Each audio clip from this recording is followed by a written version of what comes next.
Hello and good morning. All right. Welcome everybody to another exciting week in space. Space.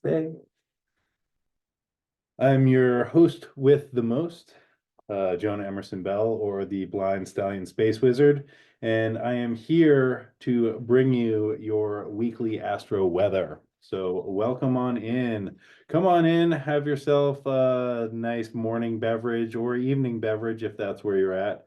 And we're going to go through the astrological transits of the week, give you a little bit of a heads up on the astro weather and the things to expect in space. I do this every Monday at 10 a.m. Pacific time, making that 1 p.m. Eastern time.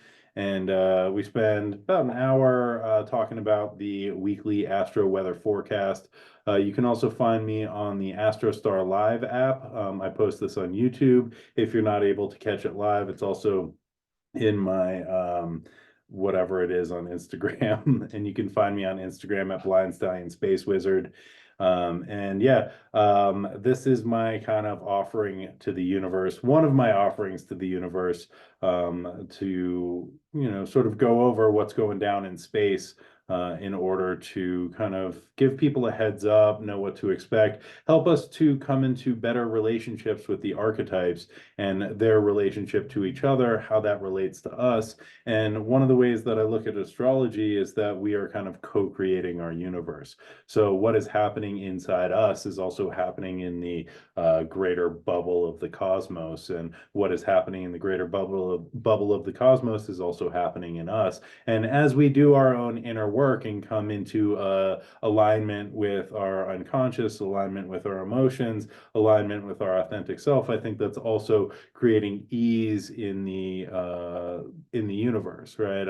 I think it also helps the planetary archetypes to grow and evolve. Good morning, Gina Maria. Nice to see you, my friend. Um, and so this is a way that I like to think about participating in a living cosmos and how I can be co-creating with the sort of energies of the universe. And on a personal note, one of the ways that I found astrology to be really helpful is I'm going through Saturn square to my sun right now. Like anybody else who has a sun in any of the mutable signs, you're experiencing Saturn squaring the sun if that's in a mutable sign, right? Because we have Saturn moving through Pisces, and I keep being like, oh my God, why is life so hard? I just want to quit, right? And then I'm like, oh yeah, Saturn squaring my sun, it's supposed to feel like this. So, after I'm done like moaning and whining, I'm like, okay, what is Saturn asking of me, right? How can I show up? How can I, work in alignment with what Saturn is asking? So instead of feeling like I'm banging my head off a wall, I can use the Saturnian structures to help me to really shine my light into the world in supportive and helpful ways. What's up, Jeff? Nice to see you. Um, Actually, as I was logging on, I noticed your post on Pallas Athena, which I think is pretty interesting. I didn't get an opportunity to read it in full, but I was thinking about Athena and Pallas Athena, not the asteroid, but the archetype, which I might bring in a little bit later. But I'd be interested to talk to you about that down the road. So. Anywho, without further ado, let's talk about the astrology of the week. We are looking at the week in space for September the 9th, 2024, up through September the 15th, 2024.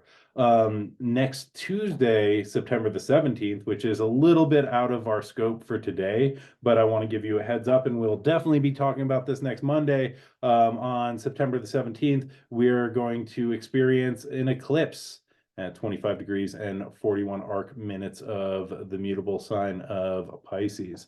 Hold on. Oh, Pallas Athena is in Sagittarius. Okay, September the 8th through November the 30th. Excellent. I think that's super interesting. Pallas Athena is an asteroid. I don't really work with the asteroids, just And the only reason I don't is because like less is more for me at this point, and it's really easy in astrology to sort of just be like this thing and this technique and layering and layering and layering. And for me, I find that charts get really confusing and I'll sort of like spiral out. But I think that the archetypes of the asteroids and the archetypes of the goddesses are incredibly important. And I want to talk about Athena in relation to the Jupiter Sun square, and we'll get to that later. So I think it's super interesting that Cosmic Cousins Jeff is pointing out that Pallas Athena just moved into the the Jupiter ruled sign of Sagittarius from September the 8th, which would have been yesterday till November the 30th. So that's awesome. Thanks for putting that in there. Um, uh, okay. And Gina Maria is saying that they thought it was the show stage of Mercury that was making everything so flippin' hard. I think that there's a number of things that are making things flippin' hard. I think it was, the mutable square that we've been sort of moving out of, which, there's still Jupiter squaring Saturn is still in full effect, and that's going to be happening pretty much into 2025, the relationship of those planets. We're also coming into an eclipse, which is going to be occurring on Tuesday, the 17th, at 25 degrees and 41 arc minutes of Pisces. And I think eclipse season is intense, right? It is a shakeup. It's where time and space kind of collapse or bend, and the nodes, the south node is K2, the tail of the dragon, which is a release point and a place where things decrease, and can also be kind of like disassociative in some ways, right? And then Rahu, the north node, which is pulling us in, right? Which is consuming and consuming, and is an increase point, right? And this is the sort of points of the eclipses is where time kind of folds or bends a little bit, right? And we are kind of pulled in or pushed away. And this eclipse is going to be this will be a north node eclipse. It's a partial lunar eclipse on the north node, and it'll be the first eclipse that we are experiencing in the Pisces Virgo axis. So this is kind of a precursor of things to come for the next 18 months, right? And so as like we move into this kind of eclipse portal, I think that things get a little weird, get a little tense, right? It's, things begin to like loosen or unfold a little bit. And then also in a north node eclipse, I think that they're like things can feel more dire, and that we can feel sort of like pulled in with Rahu, the north node. It's pulling us into this physical reality, right? And it's wanting to consume more and more and more. And so it can be the feeling of hunger, it can be the feeling of lack, it can be the feeling of insecurity, right? And it always feels like there's something just beyond, right? That's like just out of reach. That can be really kind of disturbing, right? And I just wanted to put that out there because as Gina Maria was saying that I think that this is one of the reasons that things are feeling like pretty challenging and pretty difficult. And for myself, I've just found myself in a daze, kind of like walking around, kind of confused, right? Vortexing in my house, being like, what did I come into this room for? And I think that's also kind of that Pisces energy, being like, what is this reality? Like, what am I even here for? All right. And so, again, we'll be talking about this much more next Monday, but I wanted to give you a heads up because I think eclipse season is important. It's one of, something to pay attention to and something to, just be aware of.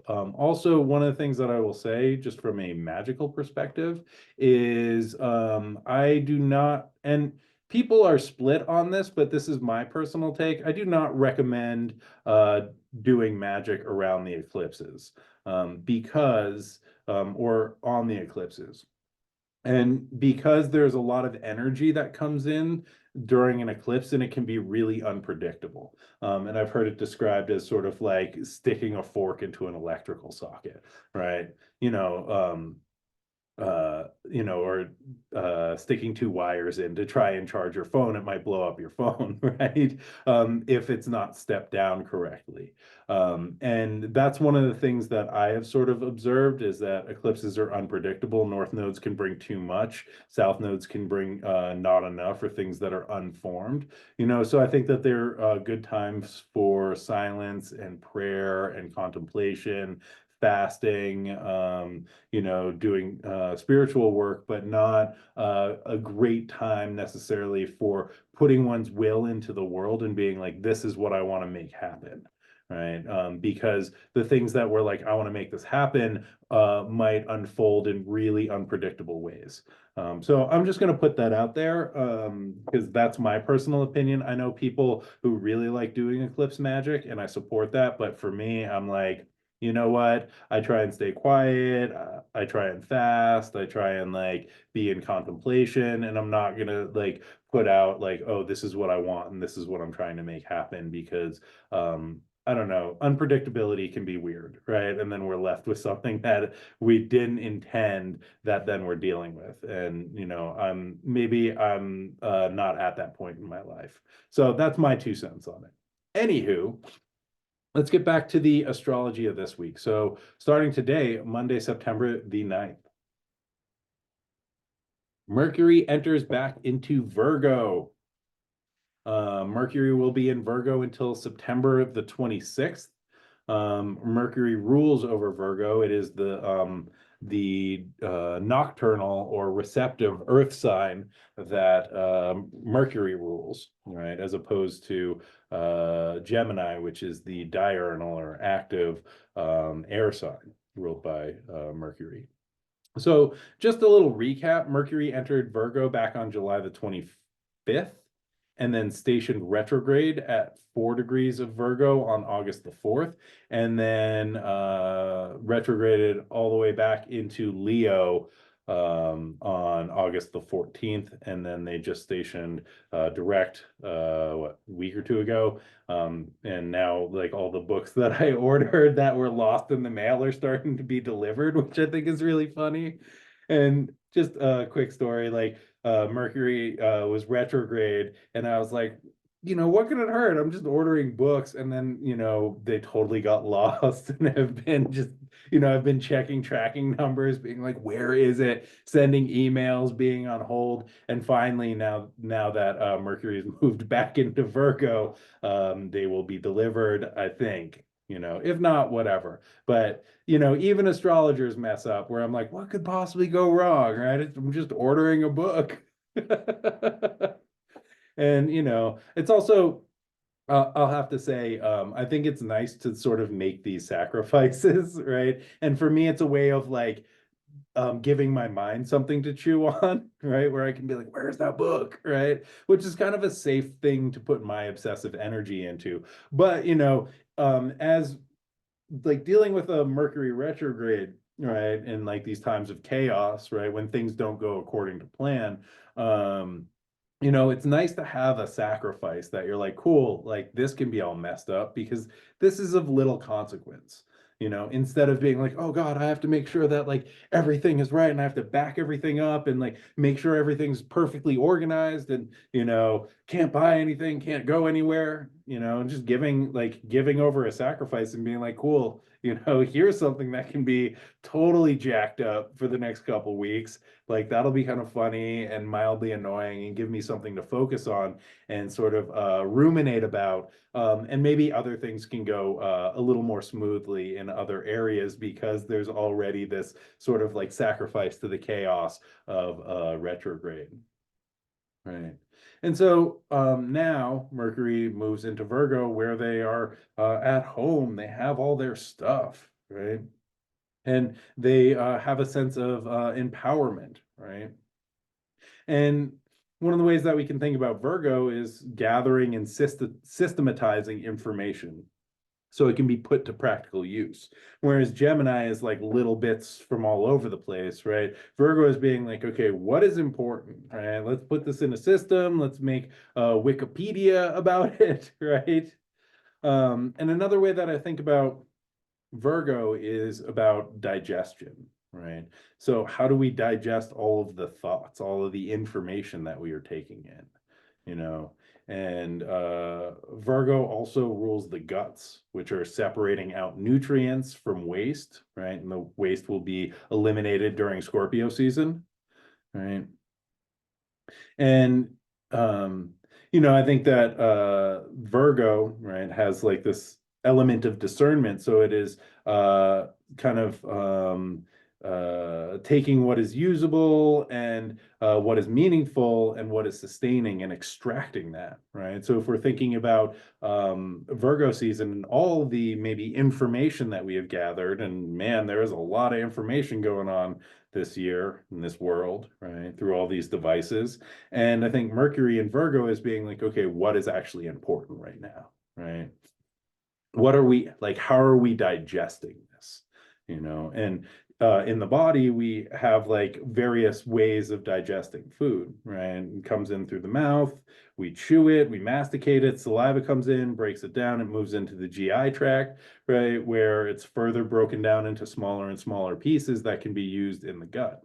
And so I think one of the things that Mercury and Virgo does is it like takes this huge meal of information and is like, okay, like breaking this down, breaking this down, breaking this down, right? Into like, what is the nugget? What is the important thing?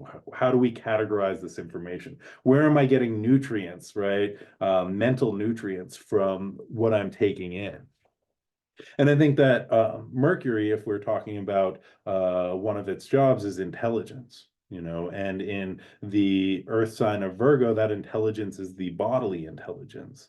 And you think about this as the gut brain, right? And, the gut brain, one of the ways that I think about it is that like microbiome in the gut, right? Which is all of this bacteria, I believe, that is sort of processing everything and also has a say and is kind of pulling the strings of us being like, I want this thing, right? And if it gets out of balance, it's like, I want sugar, feed me sugar, right? And then that sort of takes over our system and provides this like hunger that helps us to orient, right? And it helps us to know in the world through this sort of I don't know, bacterial symbiotic relationship that we have, and so being able to tune into that wisdom of the gut and what we are hungering for, what we are thirsting for, and then intuitive knowing. And I think that's what Mercury and Virgo really teaches us, right? It's about the ability to break down information into small usable pieces, right? But it's also our ability to digest that information, but it's also the intuitive knowing of what our gut is hungering for, what our gut is orienting us towards, you know. Um, and so, yeah, yeah, and I think that Mercury in Virgo, right, is looking for the kind of right information, right, and making the connections and the ability to say that right thing, right. It is that kind of separating and discerning and discriminating what is the right thing here, right. Um, and Mercury is also a trickster, right? And I think that that piece kind of gets lost in the Virgo archetype, right? God of the crossroads, who also uses humor to expand our awareness and our capacity to handle challenging emotions. And sometimes, right, humor is the right thing. And I think in humor, right timing is incredibly important, right? Being able to say the right thing at the right time. And there's, an old story that is connected with the Eleusinian mysteries and the tale of Demeter and Persephone, where after Persephone is abducted, and I'm bringing this in because Demeter and Persephone are really connected with the archetype of Virgo. And as after Persephone is abducted and Demeter is searching the world for her and getting more and more and more depressed, she comes to Eleusis and gets a job as a nurse for the king and the queen and the child Demophon. And Demeter is so depressed and downtrodden, just looking for her daughter who's been abducted by Hades. And she, gets hired on at this castle. And there's this story about Iambe, or uh, uh, Babo. Yeah, it's Iambe or Babo. Babo is the older one. I'll tell both of these. They're short stories. But Demeter is like so totally depressed, gets this job at the castle, taking care of this kid, and doesn't want food, doesn't want drink, is just totally bummed out. And Iambe, who is who is a servant in this castle, whose name means banter, and is the daughter of Pan and Echo, and the granddaughter of Hermes, right? Comes in and just starts cracking jokes, right? And is just like kind of making fun, taking the piss, as they say, just like dropping one-liners and telling all of these jokes and satirical stories. And Demeter just like cannot hold the depressed front anymore. Like Iambe's kind of comedy penetrates through Demeter's depression and gets her laughing and brings her sort of back to life and helps her to connect with humanity again, and also to connect with herself and to take in food and drink, right? And so Iambe, who later becomes iambic pentameter, right? This is the sort of forerunner of iambic pentameter, the poetic form, right? Is the ability to like bring laughter, to bring mirth, to bring joviality into challenging situations, right? And again, I think that humor helps us to kind of expand our awareness, to expand our capacity to be with challenging and troubling emotions, right? And Iambe's ability to sort of poke fun at things and make light of a really heavy situation really shifts Demeter's perspective, right? And speaks to the power of humor to bring us back to life. The older story is of Babo, who is also perhaps a servant. In some tales is the queen and is Demophon's mother. But in the story of Babo, Demeter is like totally bummed out and depressed, and Babo comes in and lifts her skirt and shows her her butt or her genitals, and Demeter just like can't keep it together, right? She's like, oh my God, everything's so hard, and then looks up and is getting mooned by this servant or by the queen and just like fucking loses it, right? And they're like rolling on the floor and laughing. And again, right, it is this like right timing and like knowing the right thing to say, which sometimes the right thing to say is just mooning somebody, right? And just making fun of like difficult situations, not in a way that is punching down or making fun of somebody, but making light of a really challenging situation. And, this helps to bring the world back into balance, right? And it also kind of lets us in the cosmic joke, because sometimes when we're in depression, it's incredibly difficult, it's challenging, right? It's oppressive. And when we're able to step outside of it, and I think humor provides that distance, right? We're able to look at it and kind of laugh at it, even if like that's where we're living, being able to have that different perspective. And I think that this is what Mercury as the trickster brings, is being able to shift that perspective. And sometimes it is the magic of the humor, right? Even if the humor is like mildly vulgar, right? That allows us to shift our perspective and take a different view and to digest things and to break things down in a different way. So with Mercury entering into Virgo, right? And we think about Virgo as like very straight-laced and very practical, right? I think also of being able to bring humor in and that comedic timing, the right time, right? And, I think that's what makes humor really potent and powerful, is the timing of a comedian, right? How they deliver the joke at the right time, being able to like place that comedic thing at the right part of an interaction, right? And that's where the humor lives. And I think that is a very like Mercury and Virgo quality, right? Um, and just also thinking about this upcoming eclipse, which is going to be happening in the Virgo Pisces axis, excuse me.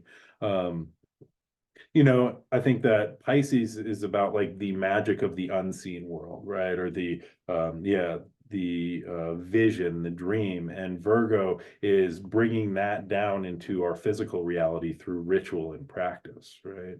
And Mercury is a magician. And so we can think about what are the rituals and practices that we use to bring the magic of the other world and the unseen realms into this terrestrial realm. And I think Mercury's ingress back into Virgo reminds us that words are spells. And it helps us to remember that the stories that we tell about ourselves, about our lives, about the worlds shape who we are and what we become in the lives that we're living in the world that we participate in. Right? Words are magic and stories are spells. And I think as we are thinking about Mercury's ingress into Virgo and figuring out the right thing, the right timing, the right thing to say, and this intuitive gut wisdom, it's also remembering that how we tell our story, what we say about ourselves, whether we're like self-deprecating, right, or lifting ourselves up through the stories that we're telling. That really shapes our participation in the world and the way that we show up and our perception of how we're living. And I urge y'all to think about the trickster magician archetype of Hermes, of Mercury, right? Helping to bring some humor and lightness in, and not the self-deprecating humor, because I don't know how helpful that is, right?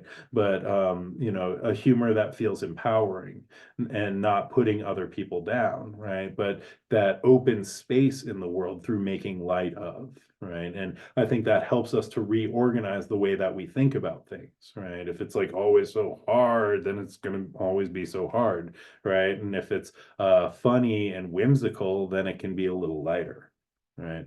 So that's one of the ways that I think about Mercury's ingress into Virgo. And then on Wednesday, September the 11th, Mercury leaves their shadow at 4 degrees and 6 arc minutes of Virgo. So from now until Wednesday, also, we are kind of like going back over things, right? Rehashing some old stuff, just the tail end of Mercury's shadow. So also just pay attention to the things that are coming full circle, the things that are coming to completion, the like last pieces that you are picking up, right? Because I think about the retrograde as sort of, we are walking along a path and then we forgot something, we stop, we turn around, we go back, right? And there's sort of like digging and poking around, being like, where did I leave my keys, right? And then we're making one last pass through and seeing what we notice, right? Seeing if anything else gets dug up, see if anything else is of interest, and then we begin to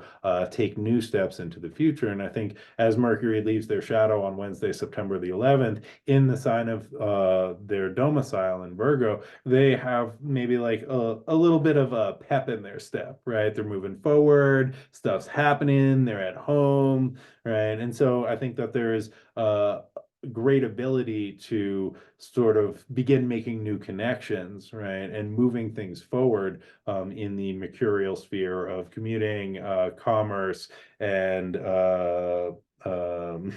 sorry, I forgot the third one, but like making connections, right? Making financial connections, being out in the world, spending money, traveling, right? Doing these things, doing all mercurial things gets a little bit of boost, which is interesting because the following day, I think, and this is, I believe, one day after the US presidential debate, which I think is scheduled for the 10th, if I'm correct.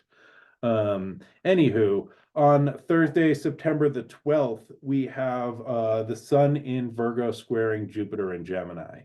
This is also happening on Thursday, which is Jupiter's day, which I think is great for this transit. Now, a square is usually a challenging transit, but what they say is anytime a benefic is involved, it's benefic, right? And so a challenge from a benefic only means it's less good, not as great as it could be. But rounding out the week, we're getting a trine from Jupiter to Venus, which is very supportive. And so the astrology of this week is really good, right? We have Mercury entering into a sign of their domicile. We have Sun Jupiter aspect. We have a Jupiter Venus aspect. So good times this week. However, I think when Jupiter's involved, there can be the sense of, okay, the debate is tomorrow. It's the 10th. Okay.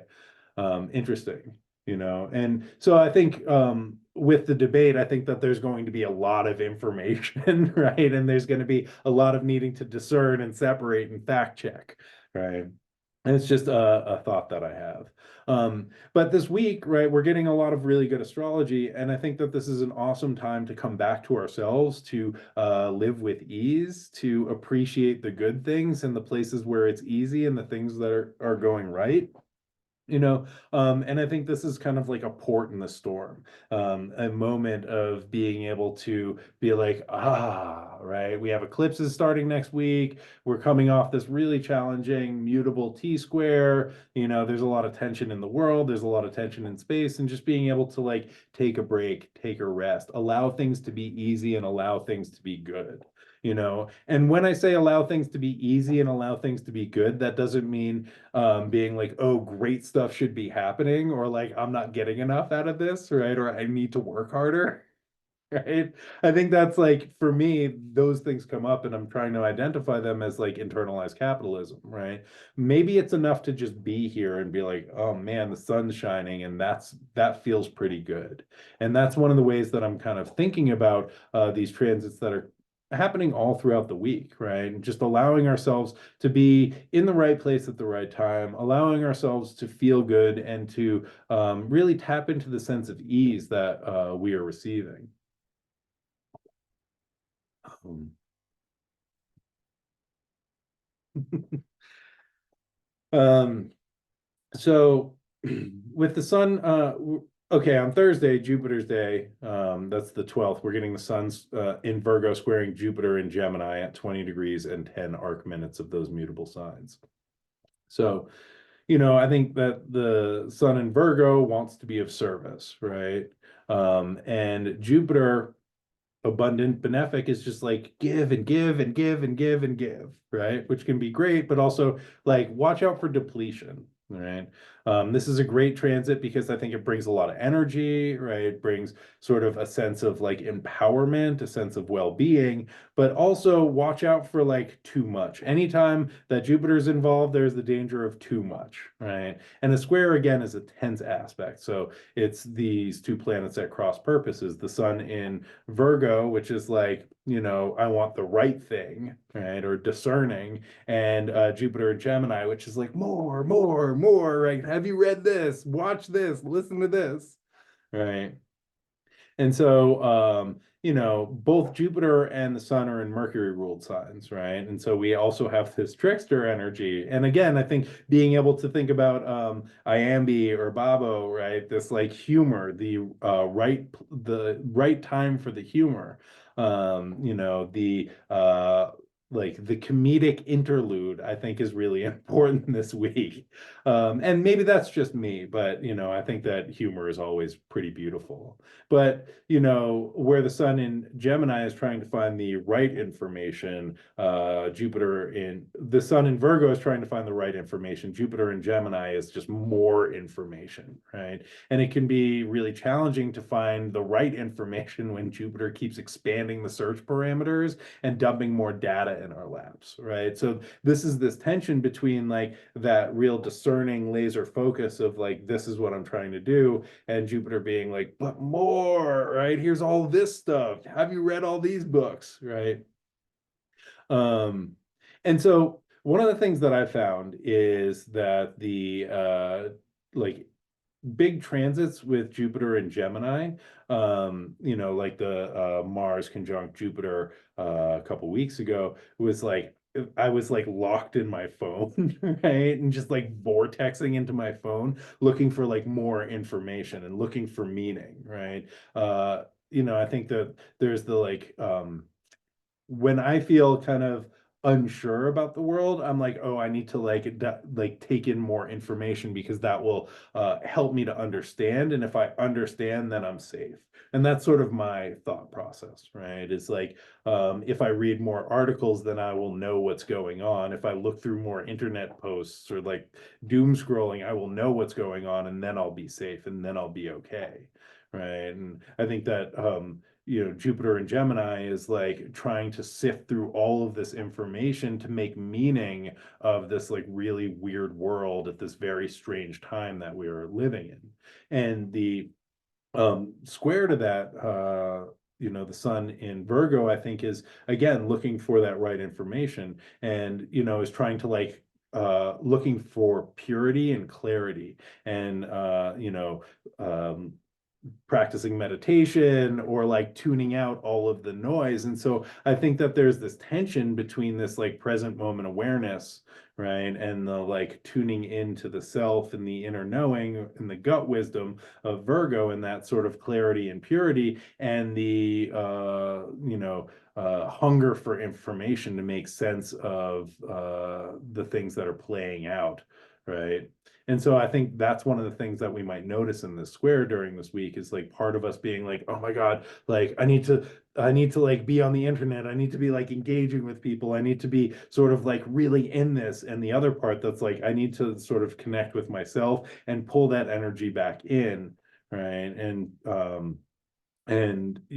not be pulled away from myself or vortexing out, right? So how do we sit with this like tension between sitting with ourselves, right, and being in that chaos and tuning into our own inner knowing, right, and maintaining that sort of like mental clarity and the desire to gather the information and make meaning of everything, right? And how do we prevent ourselves from just like spiraling or doom scrolling, right?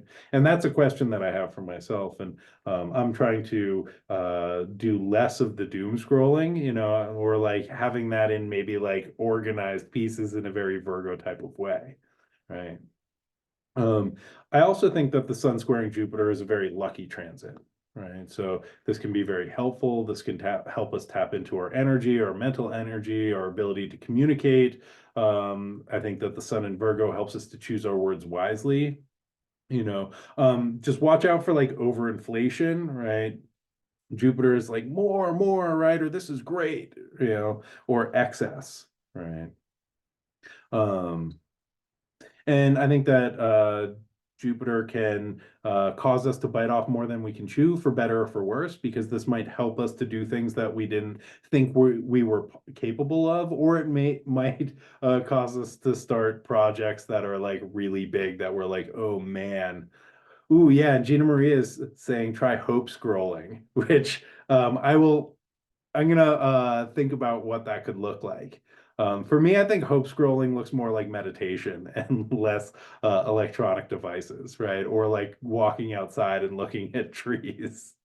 Um, but I think that this transit can bring a lot of confidence and can be really supportive, right? And so Jupiter is an air sign, which is giving us bigger ideas, right? And to have loftier conversations. The sun and earth sign is interested in practical matters and is trying to get us to stay grounded, right? And is discerning what is important and what is not, right? So I think it is that tension that we're going to feel. In any square, I think it's important to sit with the tension of that, right? And noticing how that arises in the body, how that arises in the mind, right? Um, and I think one of the things that also comes up is Jupiter is like, everything's fine, right? We're just gonna exist on luck. We're just gonna, devil may care attitude. But the sun in Virgo is like, we need to plan for the future, right? We need to make sure that everything is organized, and we're gonna take practical steps to make sure that everything is gonna be all right.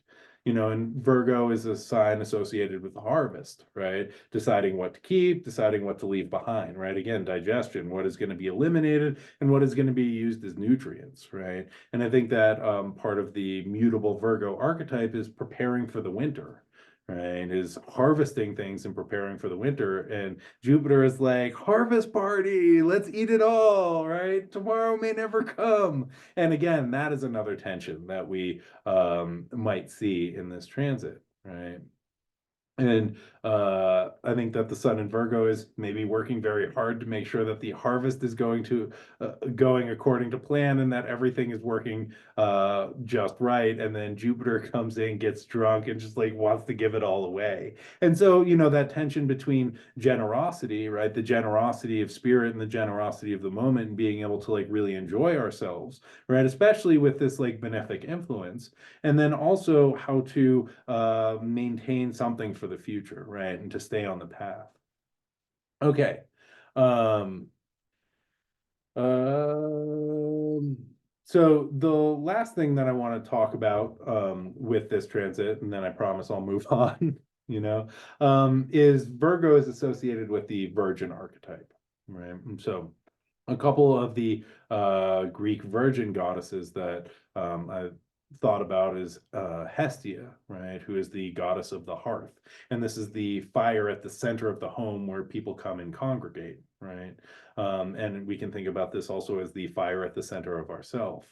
It is the clarity and the sense of self that we can return to, right? It is the home fire.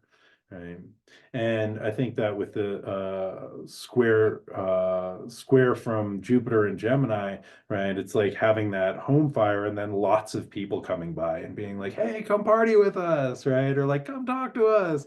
And maybe like if we think about the square as a challenging aspect, it's like pulling us away from that central Vestal fire, right? Pulling us out into conversations, pulling us away from the center, right?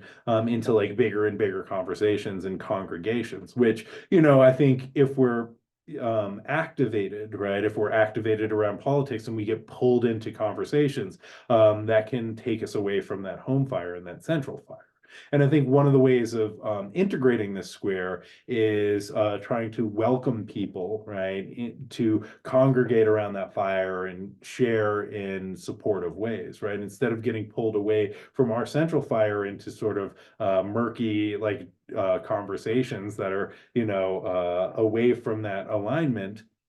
How do we welcome people in, right? And this is the point of having a fire, right? It's like people share food and drink, share conversations, and we can think about this again as maybe that harvest party, right? And instead of it just like getting bigger and bigger and bigger until it dissipates everywhere and it's just drunk people all over, how do we like keep it contained around this sort of central focus, this central fire, right? Which is that sense of self and the sense of clarity and purity that Virgo really cultivates. And I think that Hestia really helps us to come back into alignment with and calls us back into. Right. And so the other kind of virgin goddess who I was thinking about in relation to this is Athena, Pallas Athena, which Jeff from Cosmic Cousins was saying that the asteroid Pallas Athena just moved into Sagittarius yesterday, which is a Jupiter-ruled sign. So I think that there's an interesting synchronicity here. So I want to follow it. Athena is a goddess of wisdom. Her father is Jupiter, right? And Athena was born from Zeus, Jupiter's head, after Zeus swallowed her mother, Metis, who is a goddess of skill and wisdom, who's also a shapeshifter. And Metis told Jupiter a prophecy, or Zeus, a prophecy that she was going to give him two children, a girl and a boy. The girl would be a great goddess, and the boy would be greater than Zeus and overtake him. And Zeus was like, okay, don't like that one at all, but let's play the shape-shifting game where you turn into a fly and I turn into a lizard, and then Zeus ate Metis, right? And sort of consumes and assimilates Metis's wisdom and skill. And Metis as a shapeshifter, I think, is really interesting because it allows that ability to embody other forms, right? And to take on their wisdom and to see that perspective, right? To see the world from a fly, to see the world from a bat, to see the world from, a deer, to see the world from an ox, right? What does it look like as a tree? What does it look like as moss? And to sort of go into those different forms and be able to have that sense of knowing based on that embodied experience, right? And then Zeus, kind of the great kind of overarching king of the gods, is like, yeah, I'll take that, right? And just devours it.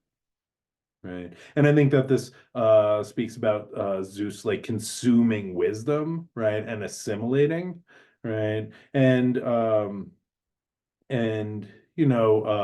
in one way it's like preventing Metis from destabilizing him, right? And it's also like trying to integrate or assimilate this other wisdom. But eventually Zeus has this splitting headache. Oh, also I want to say, in Zeus consuming Metis, he is also continuing on the family tradition of parents consuming their children and devouring their children, which was started by his father Kronos, so that they couldn't be destabilized, right?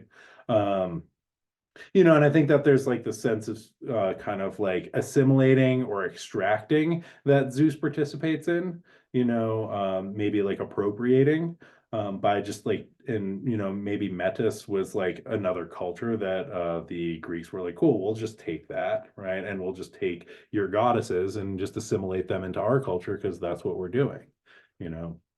Or maybe he's just trying to like integrate this other way of knowing and this ability to like shift perspectives to like see the multiplicity instead of the kind of singular way that the king of the gods sees. And if we think about Jupiter in Gemini, I think it is about this multiplicity of perspectives, right? And trying to make sense of all of the information out there and being able to hold that multiplicity or that dialectic, right? But any way you want to think about it, Zeus gets this splitting headache and calls over Hephaestus, who is the smith god. It's like, I got this headache. Will you cut my head open? And Hephaestus cuts his skull open with an axe, and Athena is born fully formed, right? And so Athena is the goddess of wisdom, of clear thought and strategy, right? And so we have this kind of tension between Zeus, which is like more, bigger, right? Loftier perspective, and Athena, which is just right, the strategy, the being able to like know the right thing to do, and I think that this plays out in this Jupiter square to the sun in Virgo, right? So Jupiter, again, gathering information, trying to make this big picture understanding. And Athena is this like clarity and rational thought, right? But she's also connected with her mother, Metis, which is this gut wisdom and intuitive knowing that we were talking about, again, with Mercury moving into Virgo.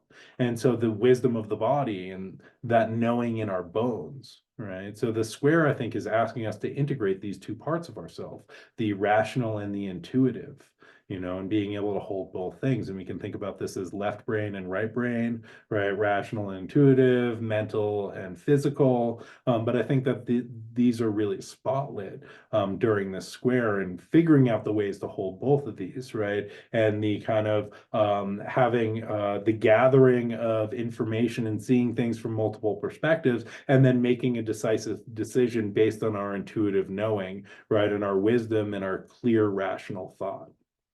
So there y'all go. Moving right along, and this will probably be rounding out this week's episode. On Saturday, September the 14th, we have Venus in Libra, trine Jupiter in Gemini, and this is great, my friends. This trine is going down at 20 degrees and 24 arc minutes of these two air signs.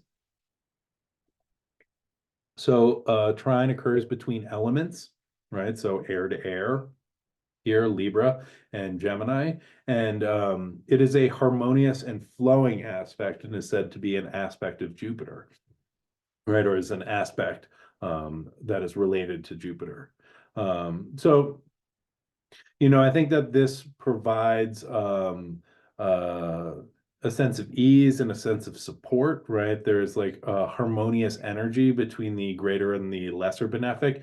Jupiter is wisdom, it is spirituality, it is expansion, it is luck, it is hope. Venus is relationship, Venus is values, Venus is, social connections.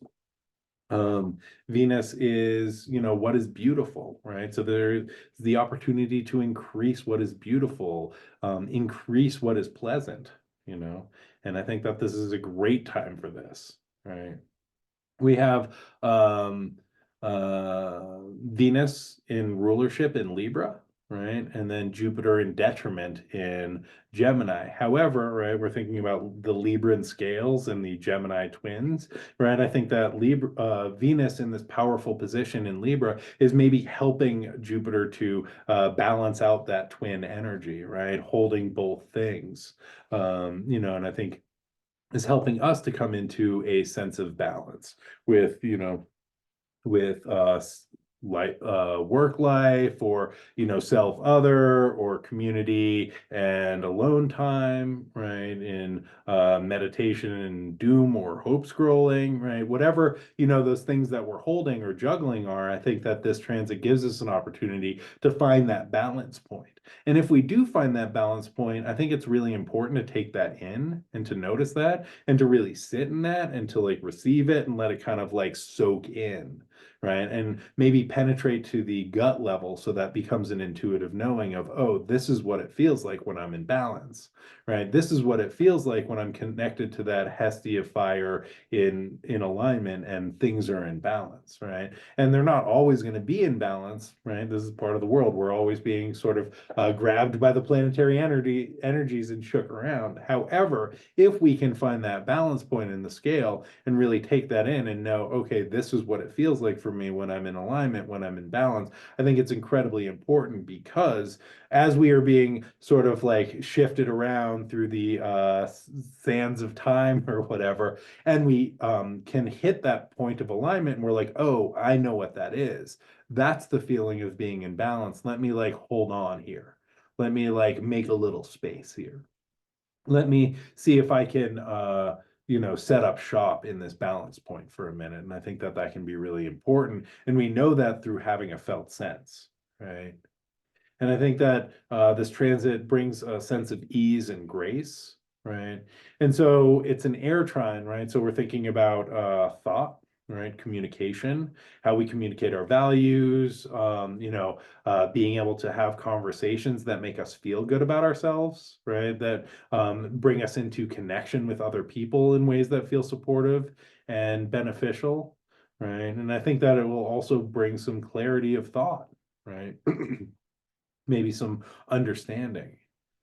Social connection, I think, is is kind of on brand for this trine. And I think that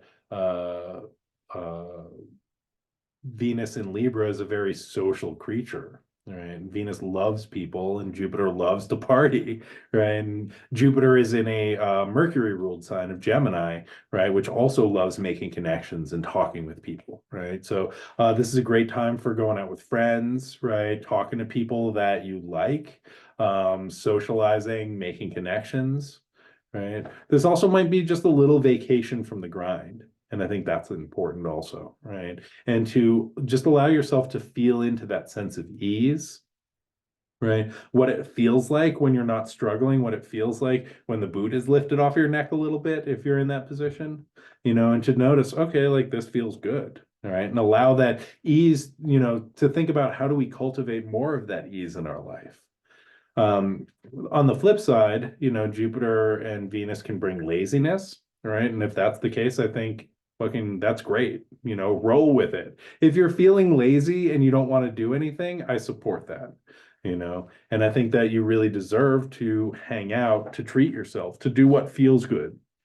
Because I think, the cosmos is set up for that, and to trust our intuitive knowing of what we need, you know.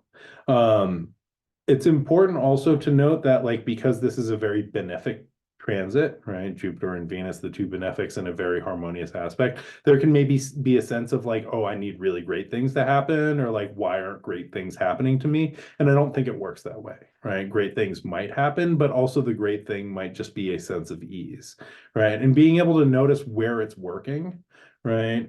And this is a good day to feel good, but like that's whatever it means to you. It doesn't mean that big things need to happen. You don't need to win the lottery or fall in love or get married, right? It can just be like, oh, I'm going to take a little bit more time today before I engage in any like obligations, or I'm going to like call a friend that I haven't talked to in a while because I miss them and I want to say hi, right? It can be like, I'm going to, spend a little longer with my morning cup of coffee, you know.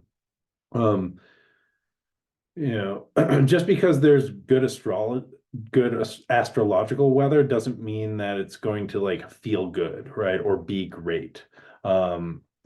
It's like if it's a nice sunny day, it doesn't mean you're going to want to go outside necessarily, but the conditions are right for you to enjoy yourself a little bit more, like have a little bit more ease of enjoyment than on a day when it's like raining or cold, right? Or sleeting or hailing. Right. If it's a nice day out, there's more of an opportunity to go outside and enjoy yourself.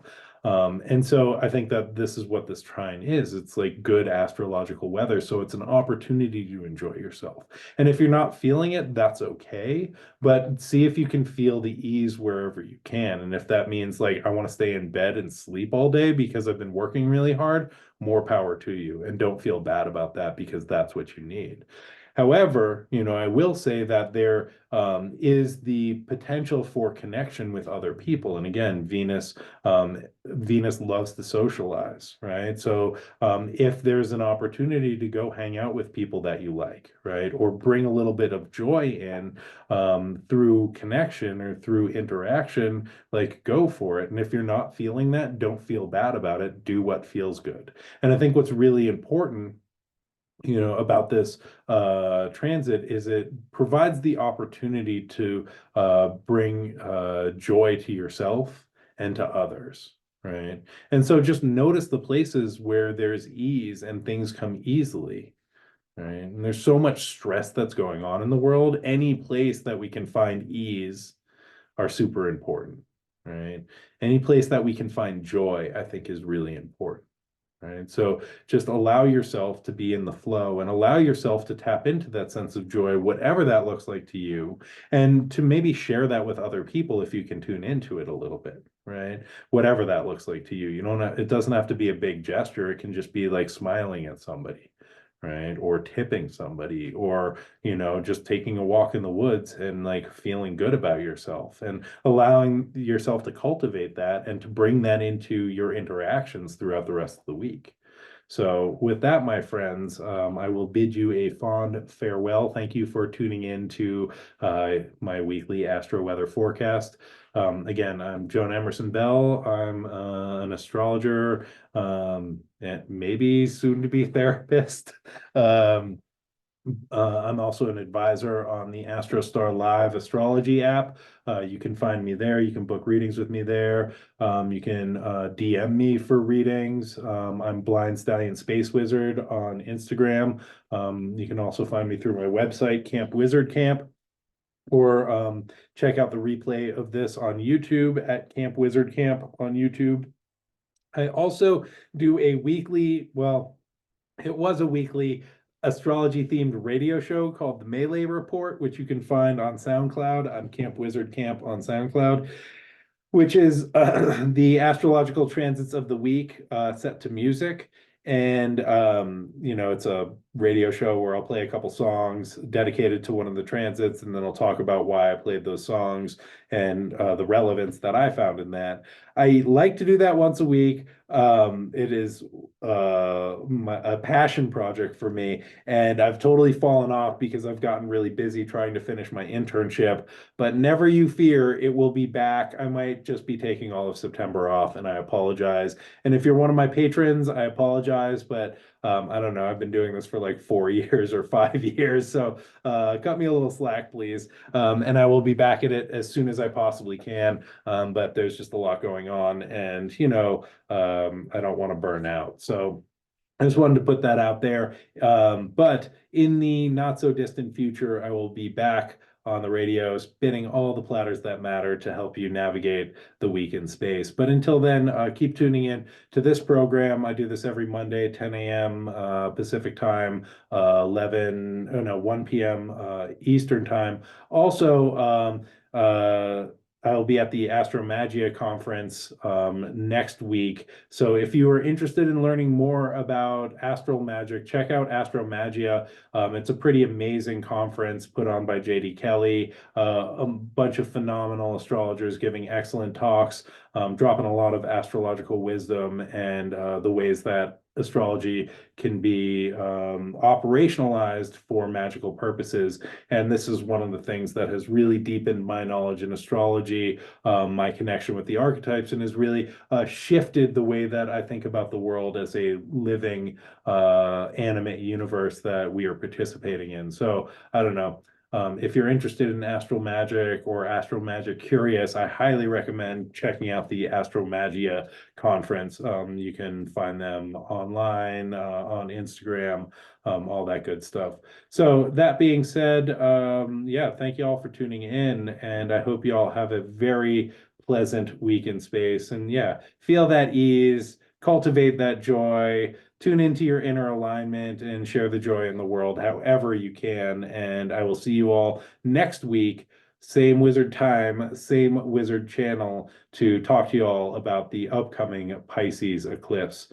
Until then, be well, my friends, and may the force be with you. Bye now.